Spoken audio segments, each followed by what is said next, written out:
Assalamualaikum warahmatullahi wabarakatuh.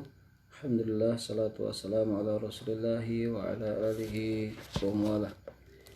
Alhamdulillah, kita bersyukur pada Allah subhanahu wa ta'ala. Pada pagi hari ini kita bisa melanjutkan kajian fikih siam, yakni pada seri yang ke-11, dan kita akan membahas pembahasan bagaimana hukum suntik ketika seseorang sedang puasa.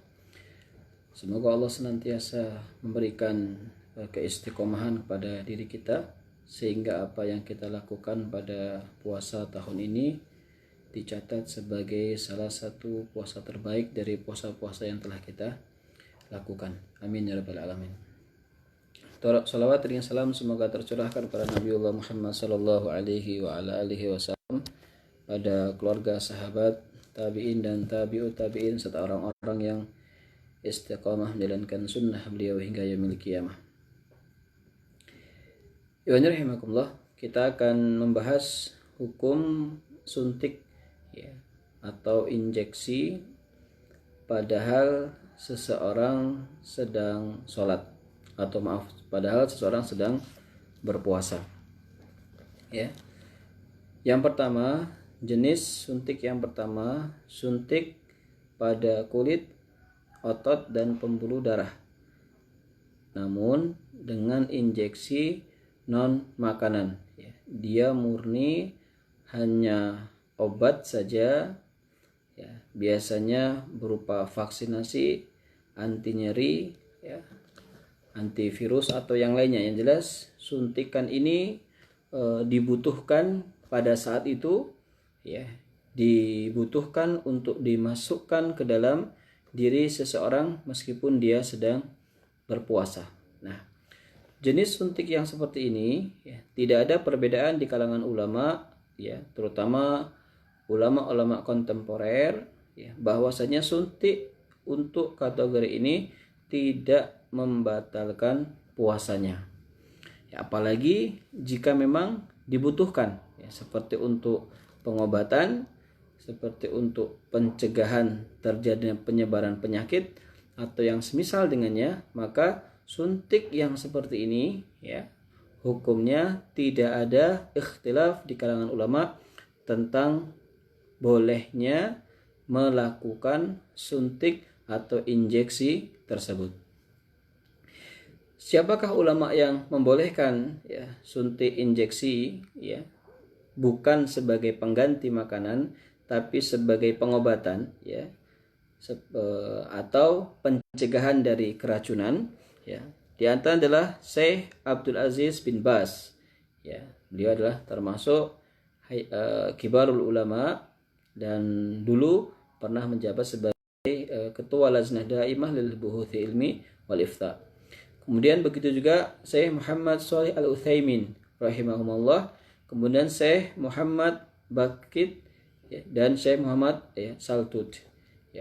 Mereka ini salah satu atau 4 ulama yang membolehkan seseorang untuk melakukan injeksi, melakukan penyuntikan untuk pengobatan padahal mereka sedang berpuasa. Ini jenis suntikan yang pertama. Jadi tidak ada khilaf di kalangan ulama mutaakhir atau ma'asir yang menyebutkan bahwa bolehnya seseorang melakukan injeksi jika niatnya untuk pengobatan. Kemudian yang kedua, suntik dengan injeksi makanan. Jadi dia menyuntikkan sesuatu ke tubuh seseorang, tapi suntikan itu diniatkan sebagai pengganti makanan. Jadi dia disuntik dan cairan yang dimasukkan itu bisa menggantikan makanan, seperti cairan infus pengganti makanan seseorang yang sakit. Jenis suntikan yang kedua ini para ulama menunjukkan dua pendapat. Ada 2 pendapat di kalangan ulama terkait hal ini. Pendapat yang pertama, suntik semacam ini dapat membatalkan puasa. Ya. Jadi ini pendapat yang pertama dari dua pendapat, jika seseorang disuntik, ya, diinjeksi tapi sebagai pengganti makanan. Ya. Pendapat yang pertama itu mutlak puasanya batal. Ya. Mengapa? Karena cairan tadi dimasukkan untuk mengganti makanan yang tidak masuk di bulan Ramadan, kemudian dimasukkan dengan cairan yang ada. Biasa melalui infus atau yang semisal dengannya. Nah, ulama yang mengatakan batal adalah Syekh Abdurrahman As-Sa'di, ya. Syekh, ya, Abdul Aziz bin Baz dan Syekh Utsaimin rahimahumullah. Ya, tiga ulama besar mengatakan setiap suntik yang dimasukkan ke tubuh seseorang dari jalur manapun, baik itu dari suntikan, dari infus atau yang semisal dengannya, jika di dalam cairan itu mengandung obat untuk menghilangkan lapar, maka suntikan tadi membatalkan puasa. Ini adalah pendapat Syekh Abdurrahman As-Sa'di, Syekh Abdul Aziz bin Baz dan Syekh Utsaimin rahimahumullah.